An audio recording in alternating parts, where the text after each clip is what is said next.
Salut, c'est Geoffrey de Jurassic Fruit. Aujourd'hui, j'ai envie de te présenter quelques variétés de mangues d'Espagne qu'on a actuellement qui sont en pleine saison. Donc voilà, je t'ai rassemblé un petit panel de différentes mangues pour te les faire découvrir. Donc en premier, là tout devant, nous avons les mangues sauvages. Tu vois, ces petites mangues jaunes là, elles sont assez fibreuses. Ce sont des mangues vraiment délicieuses, puis complètement sauvages. On a deux exemplaires. Je vais prendre celle-ci qui est un peu plus mûre, voilà. C'est pas forcément en termes d'apparence, c'est pas forcément voilà, un top modèle. Mais par contre, on va voir au niveau du goût ce que ça donne. Nous, à Jurassic Fruit, on s'en fiche hein, de l'apparence. Si elle est comme ça, tout ce qui compte, c'est l'intérieur, la saveur, les nutriments. Ça, c'est ce qui compte vraiment pour nous. Donc voilà, une mangue sauvage, non greffée donc. Alors je vais l'ouvrir. En général, donc il peut y avoir des variations hein, puisque c'est une mangue non greffée, donc d'une mangue à l'autre, d'un arbre à l'autre, ça peut être très différent. En général, elles sont assez fibreuses quand même ces mangues. Donc on va le vérifier tout de suite. Donc voilà, on voit quand même qu'il y a des fibres, hein, elle n'est pas super facile à découper. Alors je vais la goûter tout de suite.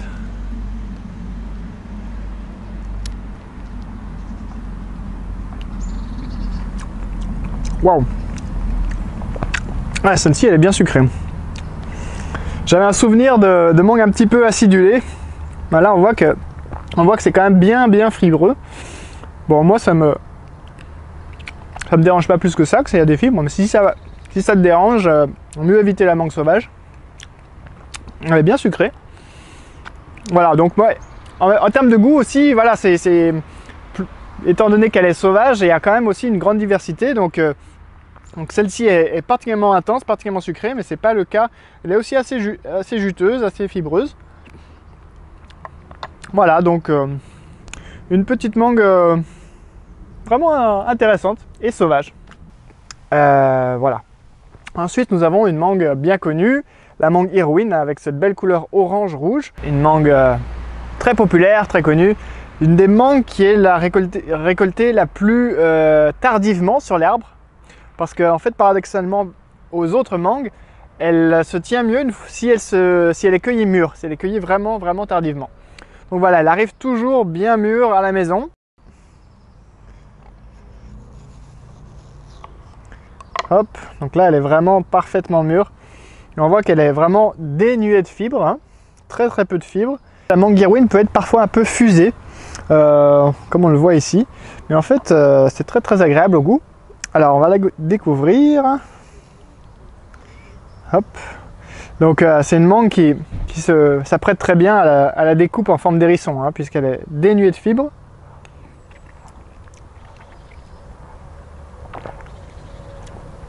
Et elle est vraiment onctueuse dans la bouche.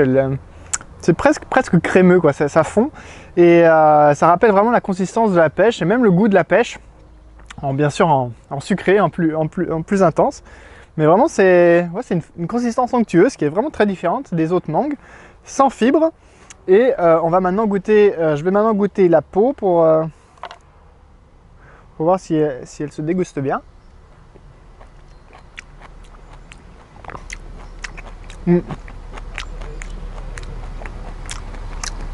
En fait, avec la peau, ça rappelle encore plus la pêche. Quand on mange une pêche avec sa peau, en fait.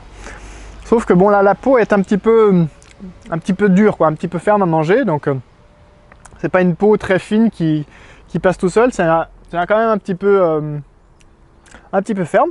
Mais au niveau du goût, voilà, ça passe très bien comme une pêche. Voilà. Donc, la mangue Irwin à retenir, c'est très proche de la pêche. Découvrons ensemble la mangue Maya de Andalousie. Donc c'est celle-ci, la mangue Maya. Donc tu vois, elle a une peau très orangée, qui tire pas vers le rouge comme d'autres variétés. Et en bas, donc jaune. Une plutôt petite mangue. Donc on va la découvrir, je la connais pas très bien. Voilà, je vais maintenant l'ouvrir. Hop. Voilà comment elle se présente. Alors, elle sent très bon. Alors, au niveau fibres, elle semble vraiment être assez dénuée de fibres. Hein. Très peu de fibres, donc ça pourrait très bien aller qu'on la coupe de cette manière-là pour présentée joliment en forme d'hérisson. Je vais la manger à la cuillère là dans le but de faire une petite description de goût.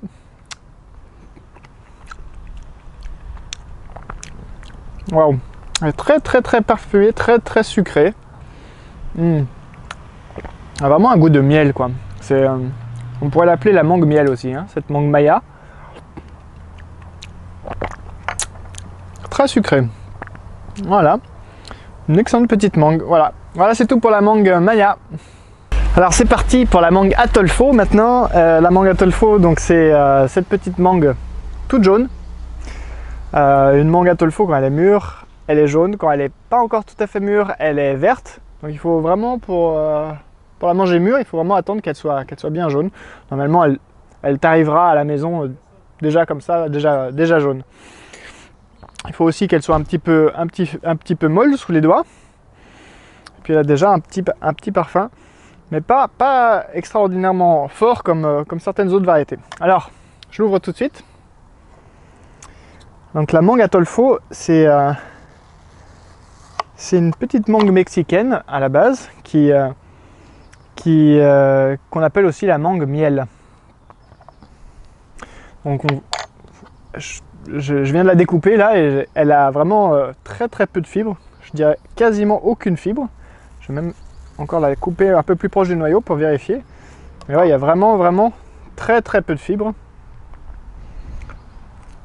Alors, je la goûte avec la peau. La peau, elle est relevée. Là, elle a un goût assez amer. Alors, moi, j'aime bien.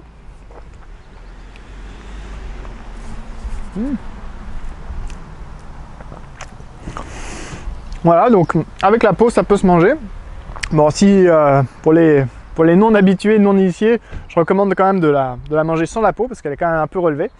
Voilà, sinon elle se mange très bien donc à la petite cuillère ou, puisqu'elle est dénuée de fibres, on peut aussi la manger en la découpant en forme d'hérisson et en la présentant comme ça, en la retournant. Donc voilà, pour la mangue Atolfo. On a aussi les versions mini d'ailleurs. Alors la mangue Kensington, on va découvrir la mangue Kensington dans cette vidéo. C'est celle-ci. Voilà, donc voilà, elle est parfaitement mûre. Pourtant, vous voyez qu'elle reste bien jaune, verte, même un peu verte. Donc n'attendez pas qu'elle change de couleur, elle reste de cette couleur. Par contre, au niveau de son parfum et au niveau voilà, de sa mollesse, hein, si vous la appuyez un peu avec les doigts, vous voyez qu'elle est parfaitement mûre à ce stade. Donc voilà, la mangue Kensington, elle est très juteuse.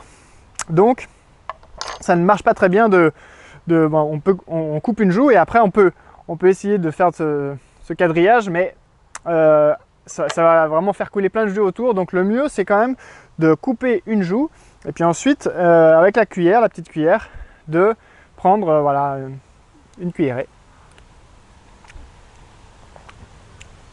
puis de faire la dégustation. Alors c'est une mangue qui est, voilà, je trouve qu'elle a un goût fleuri, quoi. Elle a un goût parfumé, pas très sucré comme d'autres variétés comme la Kent par exemple qui a un goût beaucoup plus sucré, mais elle est vraiment voilà, fleurie, ouais, c'est vraiment le terme, fleuri, et douce et très agréable, très juteuse. Voilà, donc une mangue voilà, que j'apprécie énormément. Alors maintenant, prochaine mangue, laquelle on choisit, Sonia là? La haute. Allez, on va choisir celle-ci, la haute. Alors elle n'a pas un nom très glamour, la haute, mais elle est jolie, elle est très jolie et elle a une belle saveur. Alors je l'ouvre tout de suite. Donc là, quand elle est rouge comme ça, bien molle, elle est assez relativement bien parfumée. Bon, après l'avoir ouverte, elle a vraiment une très bonne odeur. Voilà, elle est bien mûre à point. Elle pourrait même, mûrir encore 1 ou 2 jours. Hein. Elle commence même un peu à friper, mais parfait comme ça. Alors voilà, je vois que voilà, en la découpant, je vois qu'il y a quand même quelques fibres. Hein. Mais des fibres assez assez grosse, donc elle est un petit peu fibreuse. Légèrement. Après au niveau de la consistance dans la bouche, les fibres ne se sentent quasiment pas en fait. Alors au niveau du goût,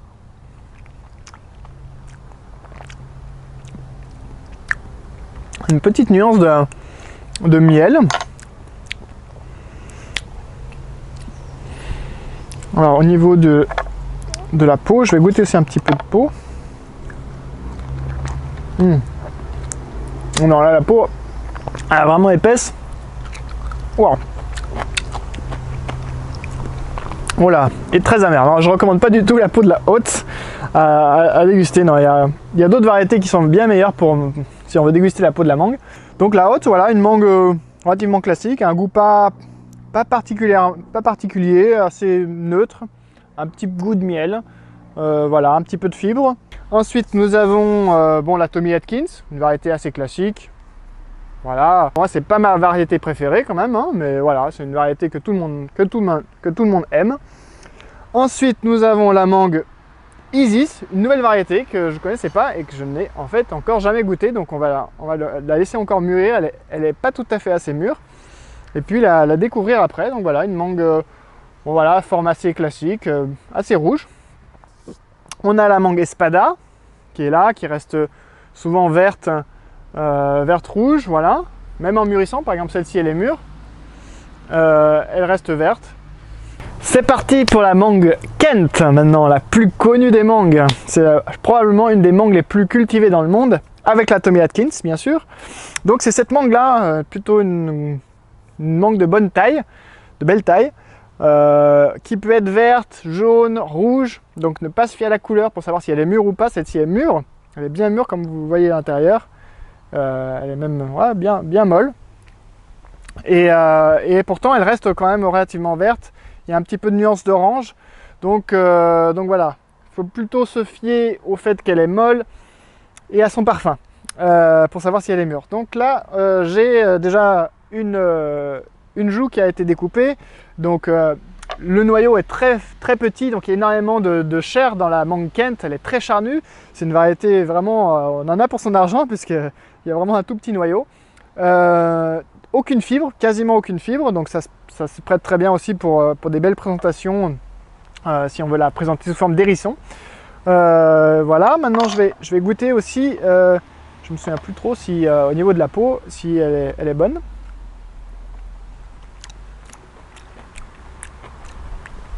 Alors, la peau se mange très bien aussi.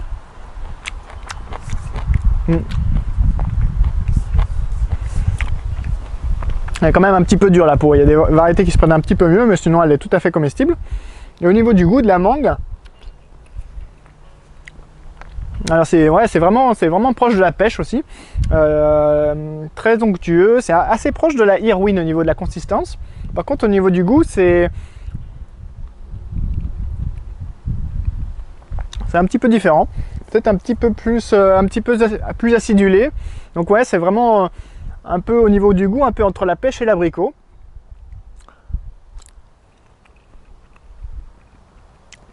Voilà, bon, une mangue très classique, adorée par tout le monde. Donc si vous voulez une mangue, voilà, vous prenez aucun risque, tout le monde va adorer. Ben voilà, la mangue Kent, avec beaucoup de chair en plus.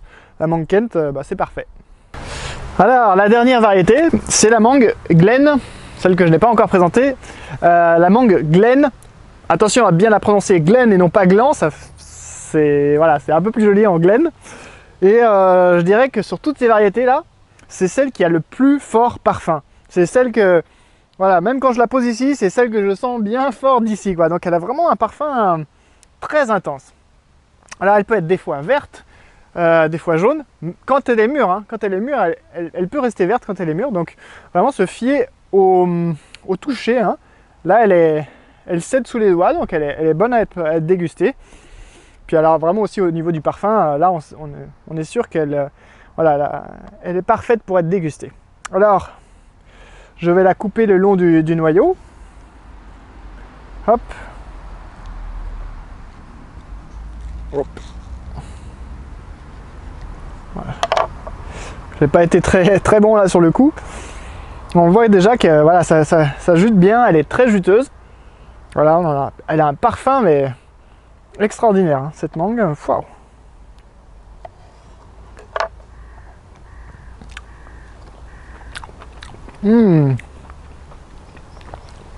Waouh. Alors je la mange avec la peau. La peau, on la sent même pas. Hein. Alors là, vraiment, pour cette mangue, pour la mangue Glen, il serait vraiment dommage de se priver de manger la peau parce que presque voilà, elle ajoute un petit quelque chose, quoi. C'est comme manger une pêche sans la peau, ça enlève quelque chose, alors que la manger avec la peau, c'est quand même mieux, même au niveau du goût. Là, vraiment, ça vaut le coup de la manger, surtout quand on sait que tous les une grande quantité des antioxydants de la mangue sont contenus dans la peau, comme la précieuse mangiférine. Donc vraiment là, ça vaut le coup. Et puis alors au niveau du goût, elle est vraiment à tous les niveaux. Hein. Elle est sans fibre, hein, sans fibre, très juteuse.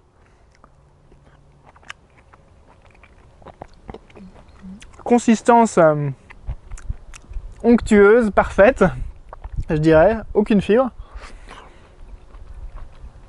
La peau, elle passe toute seule. Et alors, au niveau du goût,